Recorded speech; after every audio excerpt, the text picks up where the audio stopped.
toutes et à tous, ma team Kiffer, j'espère que vous allez bien. Pour cette nouvelle vidéo, on se retrouve pour le résumé complet de la 11e étape du Giro d'Italia 2024. 11e étape, on regarde d'ailleurs le profil.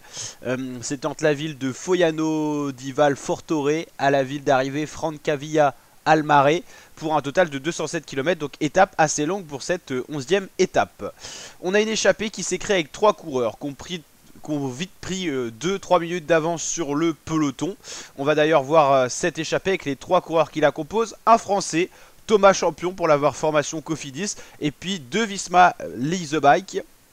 On a Edoardo Affini qui est un bon rouleur et Van Dijk, donc 2 coureurs de la Jumbo, une équipe qu'on n'a pas l'habitude de retrouver à l'avant, et Thomas Champion qui représente donc une autre formation.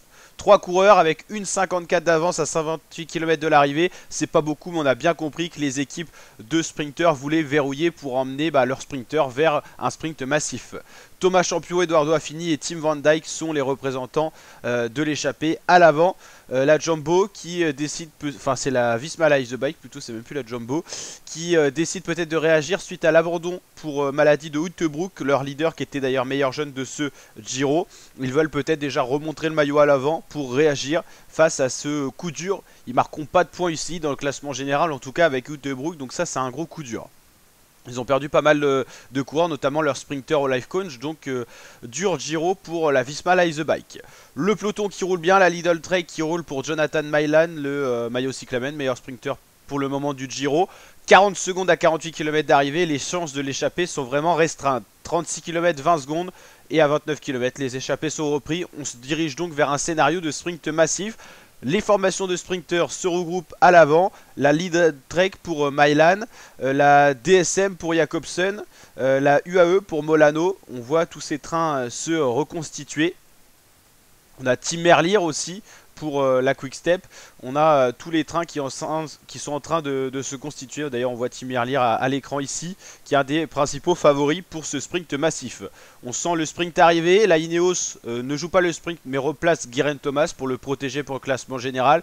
Je vous rappelle que d'ailleurs après les 3 derniers kilomètres, les temps ne sont plus décomptés. C'est-à-dire que si chute il y a ou cassure il y a, le temps des 3 km est pris et donc c'est pas la ligne d'arrivée qui compte, mais en gros la ligne d'arrivée virtuelle c'est les 3 km. C'est pour empêcher les chutes dans les 3 derniers kilomètres quand les coureurs veulent tous être placés à l'avant.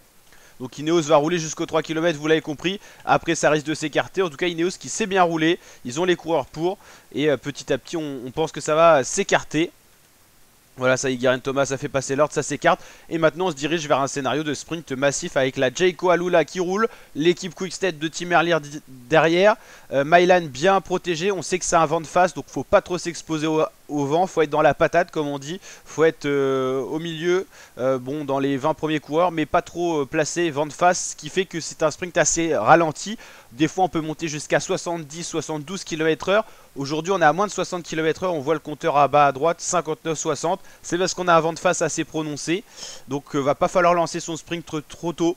À moins de 200 mètres pour essayer de remporter cette étape. Il y a d'ailleurs des coureurs qui vont lancer assez tôt. Gaviria va se retrouver dans le vent, notamment pour la Movistar. Voilà, Merlier est bien lancé alors qu'on a une chute qui survient. On a Jacobsen et un autre coureur de la DSM qui viennent chuter. On a à peu près 3-4 coureurs au sol qui ont été heurtés les barrières à gauche de la route, tout au fond là-bas.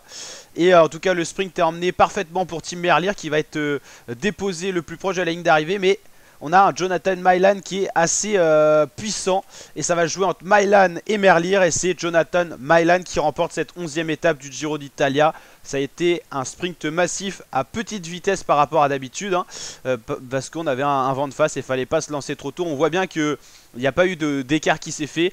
C'est le fait qu'avec vent de face, vaut mieux rester dans la roue. Mais on avait quand même les deux plus puissants, Mailan et Merlier, et en l'occurrence c'est Jonathan Mailan l'italien qui remporte cette étape, qui félicite ses équipiers pour l'avoir bien déposé sur la ligne. On voit les malheureux de la journée, Jacobsen qui a chuté, Tobias Andresen son poisson pilote et un Arkea aussi.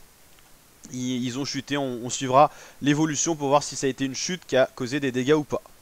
Donc voilà, on a eu sprint massif sur cette étape 11, le profil s'y prêtait.